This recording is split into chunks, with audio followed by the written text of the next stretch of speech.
Olá, pessoal, tudo bem? Para quem está aí do outro lado da tela, a gente está começando o nosso segundo episódio sobre a série Trabalho. Dessa vez a gente vai estar falando de um tema muito caro, talvez um tema que é até um pouco tabu, né? E que a gente precisa trabalhar e desmistificar e sair da vala comum, digamos assim, do que as pessoas acham, do que as pessoas pensam, né? Do que elas não conhecem, que é a questão da diversidade, a questão da inclusão, a questão da própria sustentabilidade, né, do ESG, do social, né, dessa questão que é tão importante, né, que está ali como uma das temáticas dessa nossa série e que faz parte não só do futuro do trabalho, mas faz parte do presente do trabalho, né? A ideia hoje é construir um raciocínio que parta da diversidade cognitiva e de todos os benefícios que ela traz, né? Não é dizer assim, ok, a empresa vai abraçar causas porque ela é uma ONG ou porque ela só tem que pensar nisso. Não, isso também traz benefícios sociais, traz benefícios para o mundo, mas também traz benefícios para a empresa. Tá? Então, a gente vai começar apresentando, conosco aqui está a Débora Cardoso. A Débora Cardoso é quem está pilotando com a gente essa série maravilhosa. A gente é muito agradecido a ela. A Débora, como já foi apresentada no primeiro encontro, no primeiro episódio, né, ela é consultora e mentora de carreira com foco em desenvolvimento humano, com mais de 30 anos de carreira, sendo destes 10 à frente de toda a questão do Incompany da FGV. Hoje ela tem a consultoria dela, a Bi, e é uma profissional fantástica, e por isso a gente está com ela nesse momento. Eu estou com as minhas colas aqui, porque esse pessoal tem realmente trajetória muito invejosa e longa. A gente está aqui com a Ailin também, que é bióloga, pesquisadora, pós-doutora, com uma trajetória dedicada às áreas de sustentabilidade, diversidade, educação e impacto social. Né? A atuação dela envolve pesquisa sobre juventudes, comunidades, né, comunidades tradicionais, políticas públicas e formação de professores na educação antirracista. Ela também tem uma historinha muito legal, que é um documentário, veja bem, sobre futuros sustentáveis, o poder da juventude, que retrata as experiências de sustentabilidade e transformação social em comunidades periféricas, quilombolas e povos originários do Brasil. É um prazer ter tamanha relevância. A gente está também com a Yara Silva, doutora em comunicação, mestre em administração, com 4 décadas de trabalho, nesse meio tempo aí, transitando entre empresas e o mundo acadêmico, com contato com muita gente diferente, com geração Z, com geração Y, com certeza teve muito convívio com geração X. Então, ela vem para nos trazer como que isso vai ficar, como é que esse mundo vai acontecer diante de empresas que estão hoje tendo que lidar com diferentes gerações, né? E com esse convívio entre diferentes gerações, e como é essa nova geração. Além disso, por último, mas não menos importante, a gente está com o Felipe Roloff, consultor e palestrante em diversidade e inclusão, futuro do trabalho e inovação social. Foi eleito 2 vezes um dos líderes LGBT globais do futuro pela Financial Times, e vocês vão ver, eu não vou dar muito spoiler, mas que é um prazer ouvi-lo, conversar com ele, assim como todos que estão aqui. A gente é muito grato por ter profissionais de tamanho gabarito conosco, e eu vou passar então a palavra para ti, Débora, para tu conduzir aí essa discussão com esse tema tão importante para todos nós, que tem tudo a ver com o mundo do trabalho. Obrigada, Jonathan. É um prazer estar aqui de novo, né? Eu acho que falar sobre esse tema é muito importante, cada dia mais, né? A cada dia a gente precisa desmistificar, como você falou. Eu acredito que hoje ainda muita gente não entende exatamente as questões da diversidade, né? Ainda é bastante confuso para muita gente. E aí eu queria começar perguntando para o Felipe, né, que tem uma experiência tão relevante aí, já construiu tantos programas né, em várias empresas, e eu queria entender um pouquinho, na sua experiência concreta, qual que é a principal diferença que você enxerga entre uma empresa que realmente pratica a diversidade e aquela que tem um selo de diversidade só, ou tem só um departamento para fazer parte aí do mural de boas práticas, né? Porque a gente transita por muitas empresas e eu vejo que nem todas têm realmente esse comprometimento. Eu queria entender um pouquinho do que você vê ao longo aí da tua jornada nesse sentido. Boa pergunta, obrigado, Débora. Tem algumas ferramentas hoje que nos ajudam a entender isso de uma forma bem interessante, assim. Quando eu vou falar de que empresas realmente fazem e tem maturidade em diversidade e inclusão, tem inclusive duas curvas de maturidade em diversidade e inclusão bem conhecidas, uma delas é da Deloitte, que vai mostrar que esse processo de maturação em diversidade e inclusão e que mostra quais empresas realmente fazem, vai começar pelo processo de fato, criar conscientização, falar dentro da organização, fazer com que as pessoas entendam o que é diversidade e inclusão, mas ela vai passar principalmente por movimentar as lideranças em um lugar de responsabilidade, de pessoas que se entendem como responsáveis pelo tema acontecer, entendendo que diversidade e inclusão, de fato, precisa mudar a forma de gerenciar pessoas dentro das organizações, porque é isso, é pensar em todo o ciclo de vida da pessoa funcionária, desde antes dela entrar, como a gente comunica sobre diversidade e inclusão, até o processo de entrada, de onboarding, como eu faço isso, como eu identifico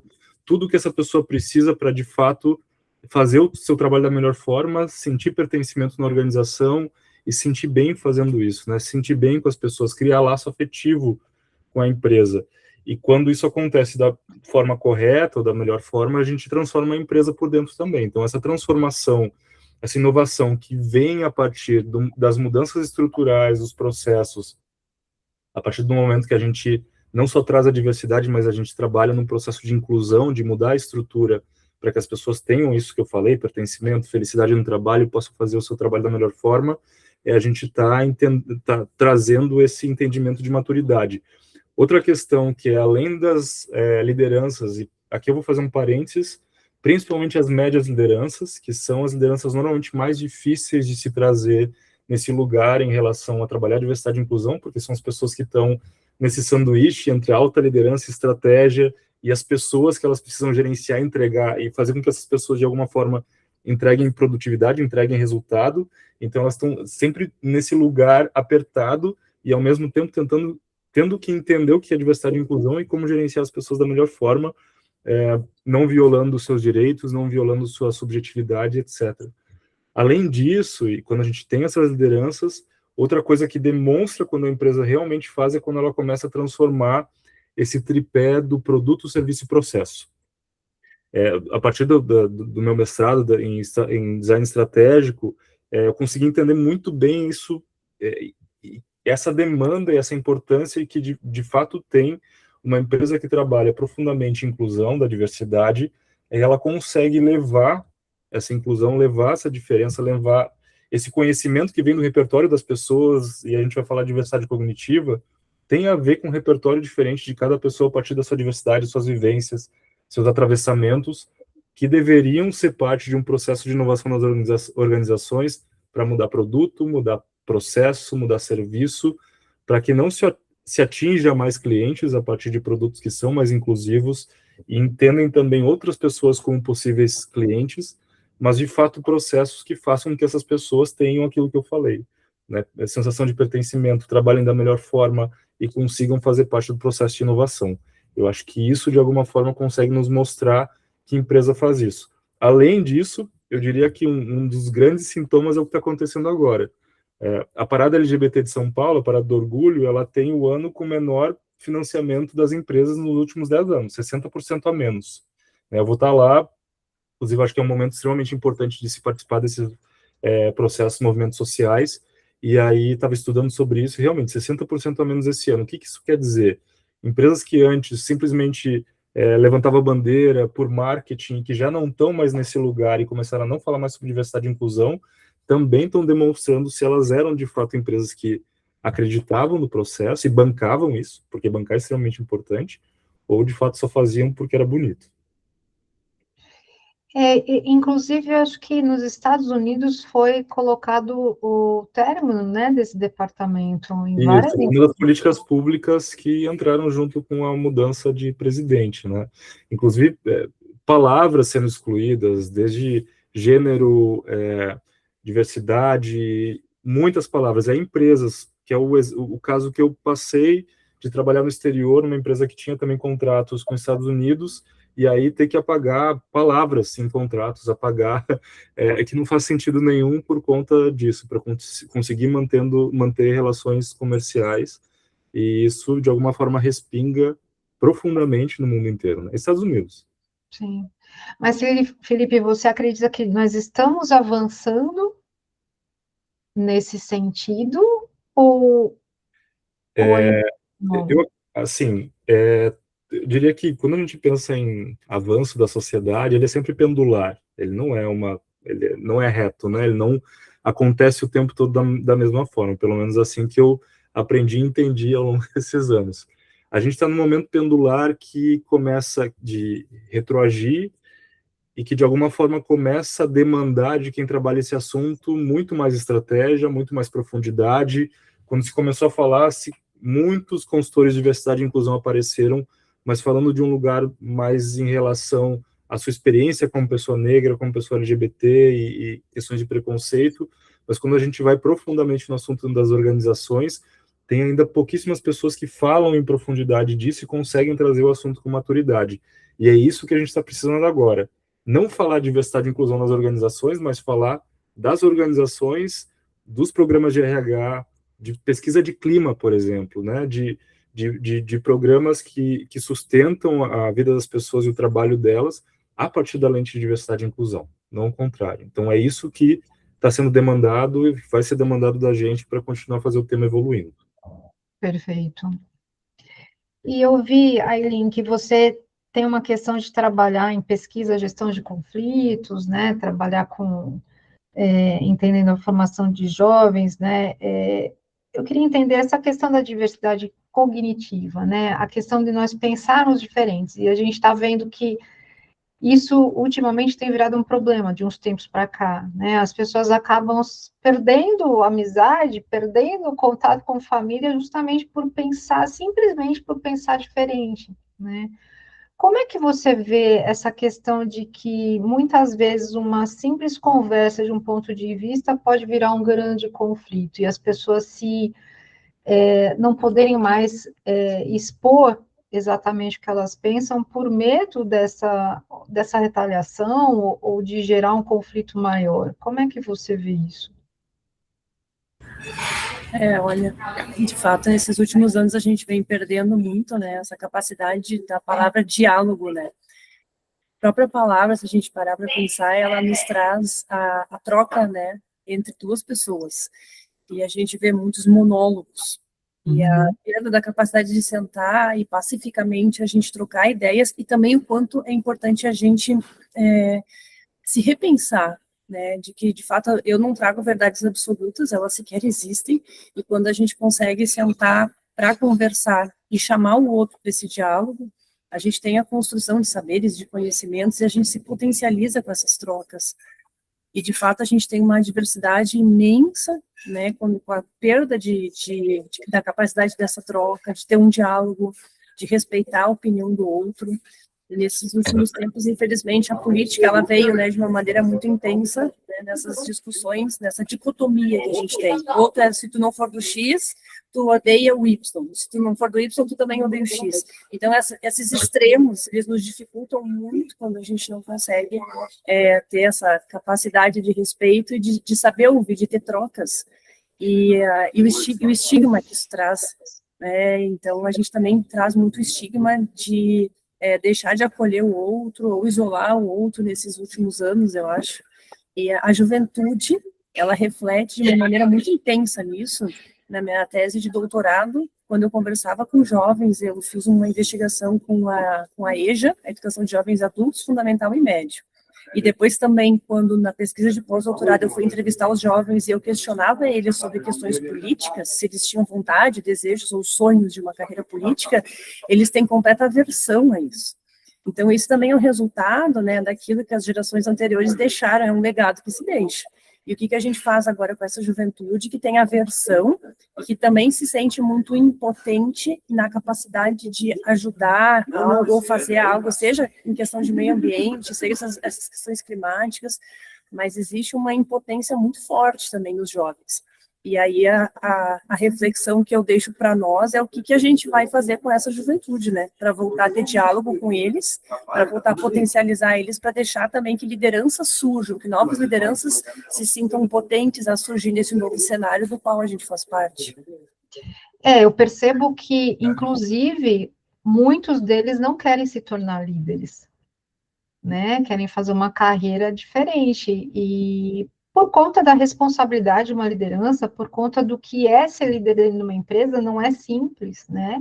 A gente vê a questão de lidar com as pessoas diferentes, as pessoas muitas vezes não querem, né? Lidar com perfis diferentes, com pessoas que têm formas de trabalho diferentes, que atuam, falam de maneira diferente, e isso tudo é diversidade, né? E as pessoas se complementam, os times ficam melhores quando o time é diverso, quando as pessoas pensam diferente, cada um traz a sua contribuição. Então, complicado mesmo, né? E aí, até trazendo um pouco da Yara, né, que já está há um bom tempo e já vê várias gerações aí trabalhando junto, como é que você vê dentro das empresas, nas consultorias que você faz, essa integração entre as diferentes gerações, né? Como é que as gerações estão entrando agora no mundo de trabalho? Elas lidam melhor com as questões de diversidade do que as gerações que já estão há muito tempo, ou isso não tem relação efetivamente? Bom, eu vou falar um pouquinho da minha visão, assim, das empresas, observo muito também pelo olhar deles ainda, né, também, porque o que eles comentavam comigo me fazia crer, e o pouco que eu convivo, assim, com a empresa, porque a gente, como consultora, né, Débora, principalmente eu numa área, assim, uma área de marketing, então, eu não entro muito em outras questões, é muito mais da observação, de tu ver como as pessoas falam, como elas se comunicam. A Linha ainda estava falando sobre diálogo, né? Muitas definições da palavra comunicação é sinônimo de diálogo, né? É uma ação em comum. E como a comunicação é complexa, nós nos referimos, em geral, a informar alguém, não a comunicar com alguém. Que comunicar implica eu ouvir as diferenças, né? Então, voltando à tua pergunta, Débora, eu acho uma relação muito difícil. Muito difícil. Eles me falavam e me relatavam situações assim que eu comecei a trabalhar em 1982. A maior parte aqui não estava nem em projeto. Acho que os pais de vocês talvez estivessem. Eu comecei a trabalhar na RBS em 1982. Então, eu nem nos meus áureos tempos, assim, olha, gente, era uma situação, assim, muito complexa. A gente saía daquela situação de regime militar, de desfilar, de coisa desse tipo, de não poder falar, de ter ter medo de falar em sala de aula, porque alguém podia te delatar e tu, no dia seguinte, não voltar para casa, né? Eu vivi isso, né? Então, o que acontece? E os relatos deles, para mim, são assustadores, porque eu acho que eles são objeto de uma violência, talvez até muito maior, e talvez nós possamos pensar que é de pessoas muito mais maduras do que eles, mas não é. Eu, às vezes, até tinha a impressão, pelo que eu ouvia falar. Eu não tenho convivido, tá, gente, nos meus trabalhos de consultoria com empresas, assim, majoritariamente jovens, assim. O que eu convivi com jovem, era em sala de aula, que a gente era tipo uma empresa, assim, quando a gente ia fazer um trabalho, era tipo uma empresa, cada um tinha uma função, tínhamos que dar conta do projeto, era uma situação desse tipo, mas muito pelos relatos deles, as angústias deles, porque a gente que é professor, a Débora sabe disso, mesmo em especialização, a gente, assim, é tipo confessionário, né? E se eles acham que a gente, sei lá, os inspira de alguma forma, ou coisas desse tipo, eles conversam muito com a gente, se abrem muito, comentam coisas que eles vivem. Então, eu, em geral, ficava muito surpresa, negativamente, com as vivências que eles me relatavam. Era um ambiente muito hostil, muita cobrança, assim, descabida, né? Acho que as pessoas não têm muita noção, assim, do potencial de cada colaborador. Gente, eu estou falando, assim, pela minha visão, assim, tá? Posso estar falando coisas que não são reais, né? Débora, aí que tu estás mais nessa área, a Iline, o Felipe, me corrijam, chamam a atenção. Yara, não é isso, por favor, não está viajando. O que eu sinto é que há, assim, ó, talvez por falta de... Porque o que eu fazia? Eu sempre trabalhei com funcionários muito jovens. Isso sempre foi uma coisa muito em mim, que o pessoal lá na RBSTV dizia que eu administrava o jardim de infância.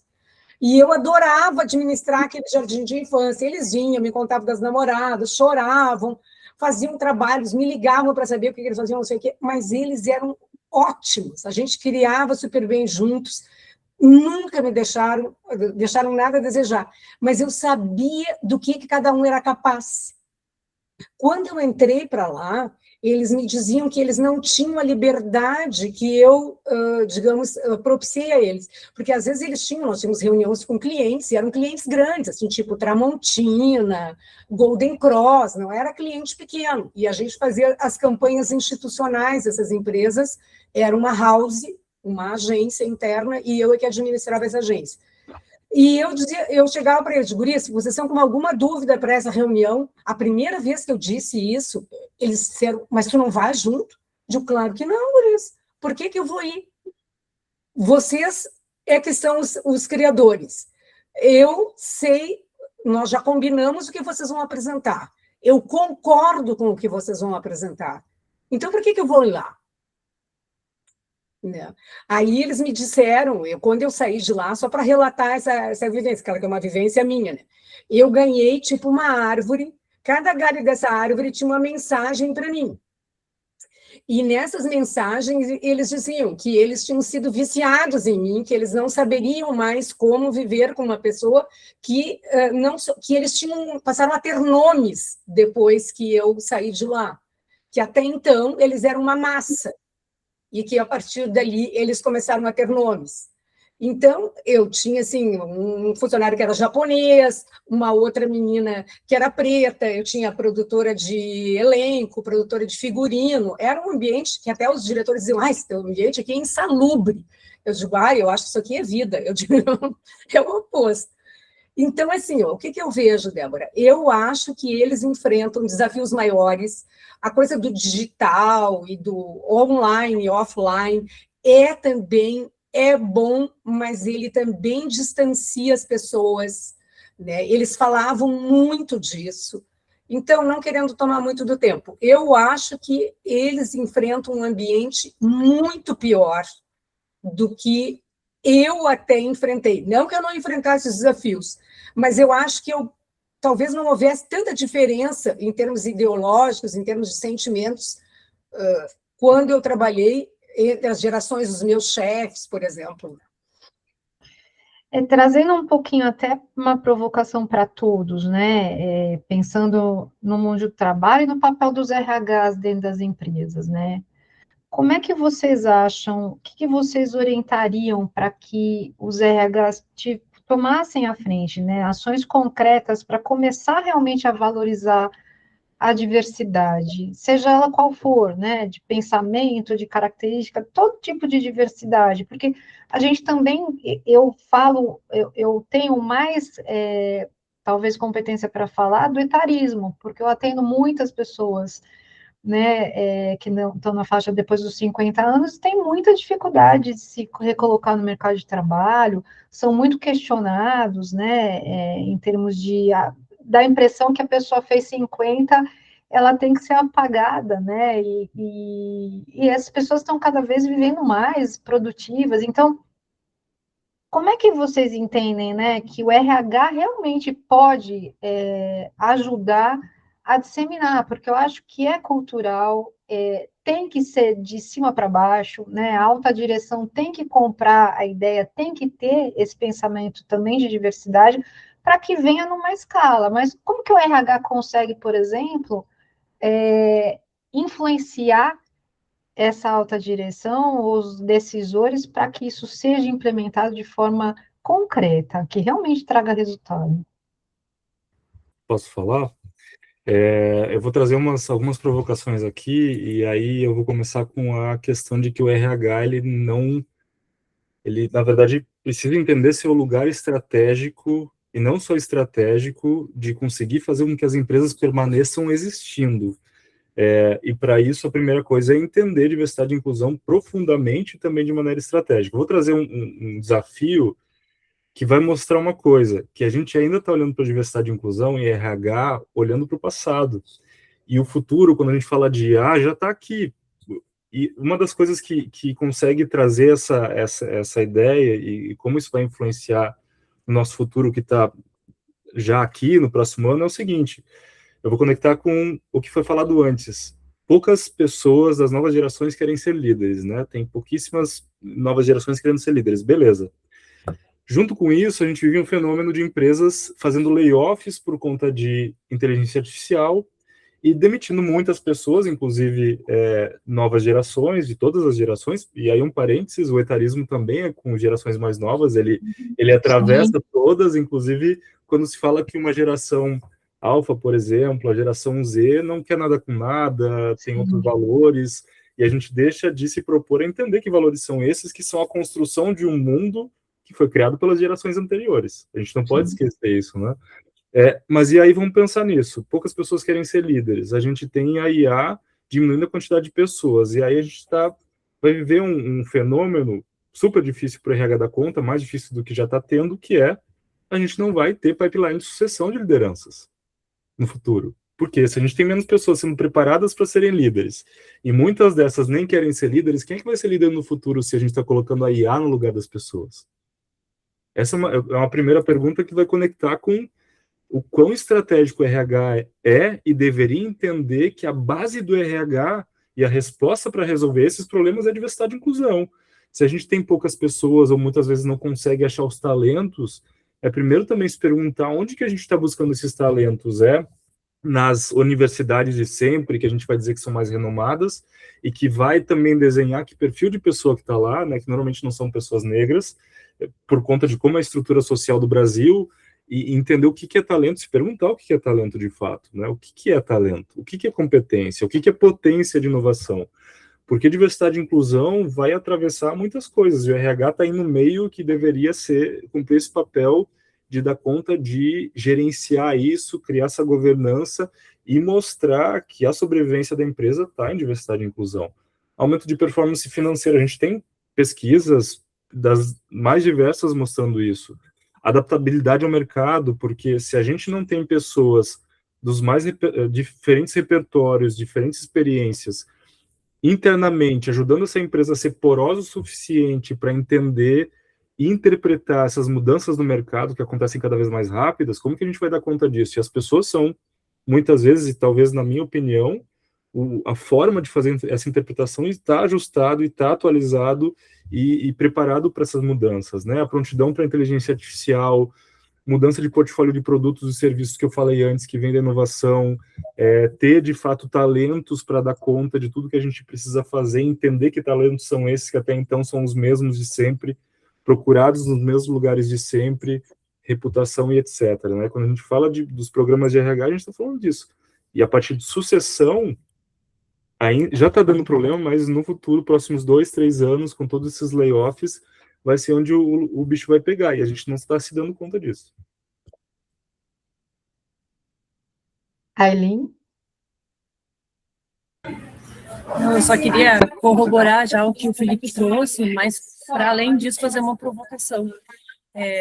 Nós, como professores, eu também sou professora há mais de 24 anos, vim de uma carreira de professora da educação básica, da professora do ensino superior, mas quando a gente vai em congressos, em seminários, em vários movimentos também que trazem pessoas para falar sobre determinados assuntos, o quanto a gente não vê a representação dessa diversidade.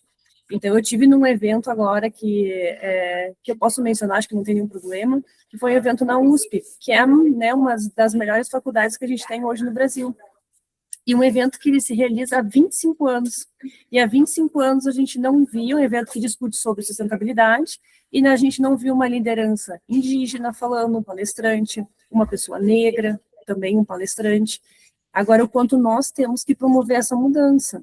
Porque quando a gente está aqui falando nisso, eu também preciso ser a pessoa que vai promover esse olhar e trazer essa reflexão para dentro dos espaços, sejam eles acadêmicos, né, educacionais, formais, não formais, de empresas, de comunidades, mas aí alguém tem que sentar e dizer, gente, assim, olha, a gente precisa também de palestrantes negros, de indígenas, de a gente trazer diversidade para esses lugares, para representar o Brasil, afinal de contas.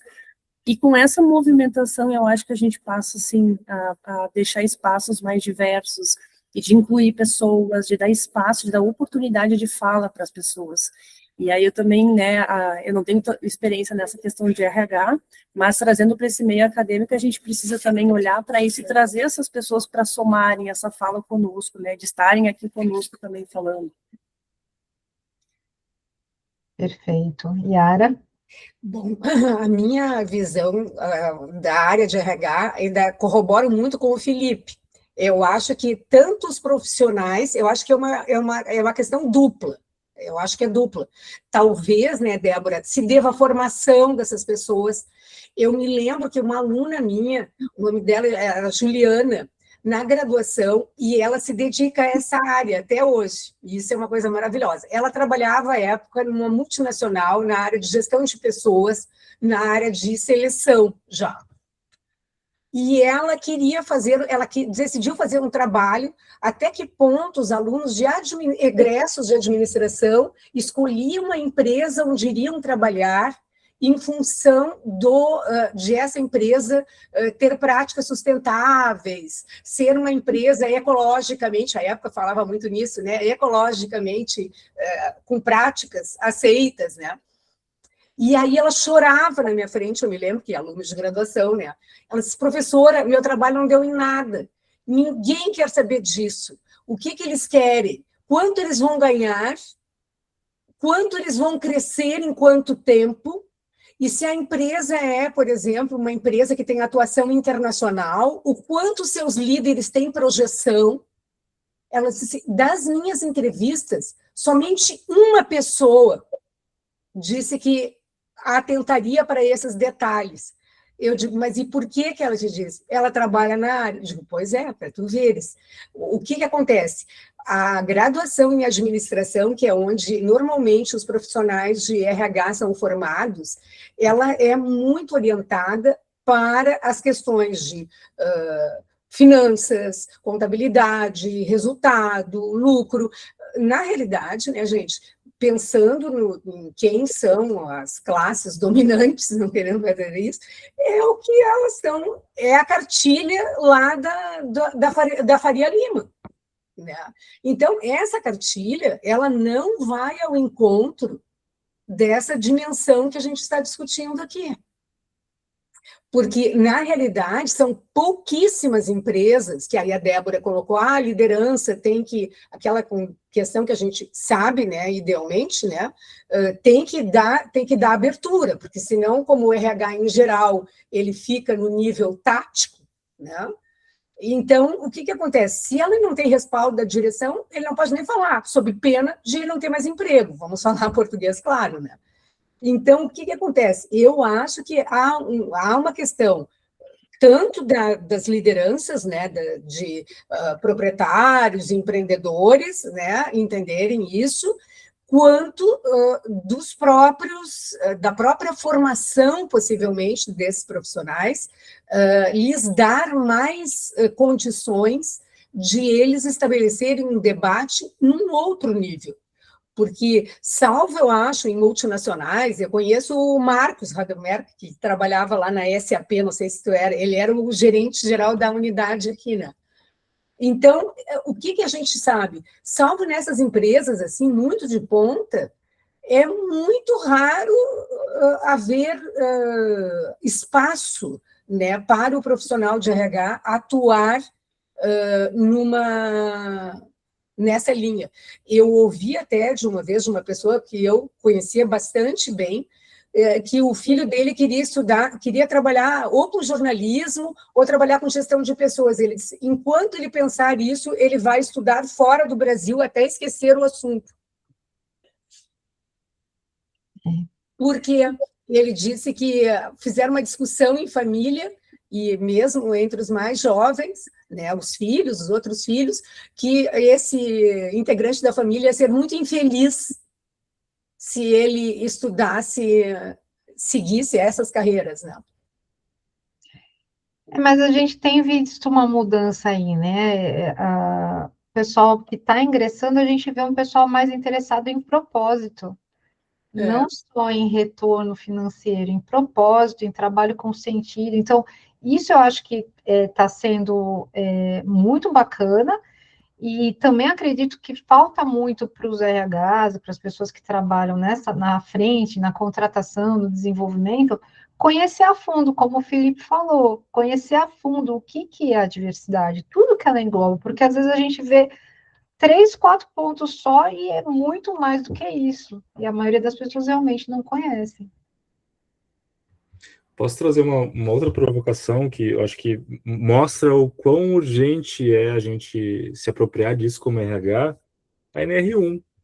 A NR1, embora não pareça, se a gente olhar de longe, que faz sentido com diversidade e inclusão, eu vou dar 3 questões aqui. Se a NR1 agora está exigindo considerar as características individuais dos trabalhadores, isso literalmente é uma entrada para a diversidade, equidade e inclusão. Tem um item que fala, né, que deve levar em conta as características dos trabalhadores e condições de trabalho. Então, se a norma exige considerar as características individuais, como é que a gente está tratando as pessoas com deficiência, mulheres grávidas, lactantes, pessoas trans, 50 a mais, estrangeiros que não dominam português? A gestão de risco padronizada já não dá conta mais disso. Tem outra questão, os riscos psicossociais, né, que são partes do programa de gestão de riscos da NR1, ela vai trazer isso dentro. Então, assédio moral, discriminação, microagressões no trabalho, isso é risco psicossocial.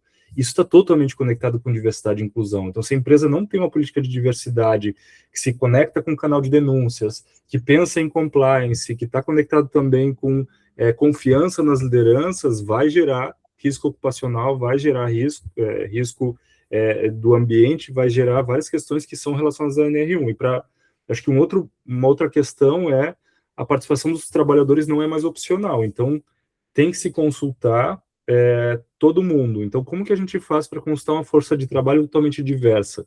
Uma mulher negra, um homem branco de 25 anos, em relação a esses riscos completamente diferentes em relação ao seu mundo, ao seu repertório, como essa pessoa vive, o que atravessa ela, se a gente só está pensando num perfil e não está dando conta de entender esses perfis diferentes. Se a gente olha, de fato, para tudo que está posto, é extremamente estratégico. E a gente precisa de pessoas letradas em diversidade e inclusão e que pensem dessa forma, senão vai ser desafio atrás desafio, eita atrás de eita, como diz meu amigo. Perfeito, vai ser correndo atrás do prejuízo o tempo inteiro, né? A NR1 tá trazendo muita discussão, foi postergado um ano, queriam postergar de novo, né? Parece que a Fiesp entrou com um pedido para anular algumas partes da norma, então, assim, ainda eu acho que tem muita discussão. A gente espera realmente que esse trabalho seja feito de forma a trazer realmente benefício, a realmente diminuir as questões de assédio, seja quais eles forem os riscos, adoecimento mental dentro das empresas, mas é uma jornada, isso que você falou, não tinha pensado por esse ângulo, mas faz todo sentido, está totalmente ligado também à diversidade, então, cada vez mais as pessoas têm que entender sobre esse assunto. E eu queria contribuir um pouco, a gente já se encaminhando para a reta final aí desse episódio aí, que é como a gente sempre diz, nós da Ecto, a gente também está sempre aprendendo muito, né? As visões e o debate que a gente trouxe aqui também foi um debate diverso, porque uma coisa é trazer gente de dentro só de empresas, dos RHs, ou trazer representantes que tenham lá, que estejam no lugar de fala, mas a gente quis trazer diferentes perspectivas de ângulos, certo? De pessoas que vivem a diversidade, que é um tema tão amplo, né, Débora? A gente poderia ter trazido e a gente teve que se controlar para não ter 12 pessoas aqui, para poder contemplar tudo, mas me pareceu uma discussão mais um pouco diferente do que se vê por aí do comum, né?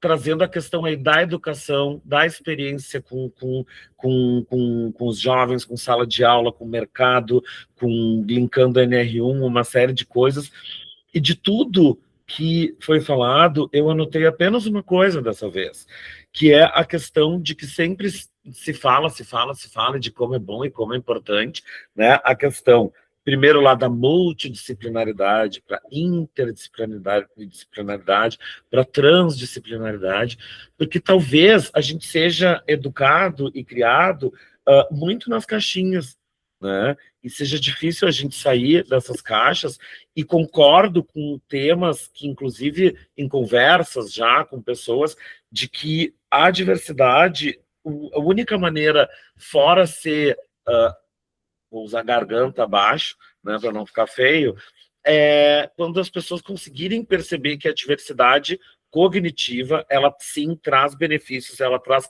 inclusive, ganhos financeiros. Assim como no episódio 1 a gente falou, mas a cultura, o bem-estar, né, a questão do propósito, a gestão disso, não é só para uma filosofia, para dizer, que legal. Não, porque isso traz retorno. A gente não está falando aqui de empresas que vão, então, virar, a gente é porque a gente quer um mundo melhor.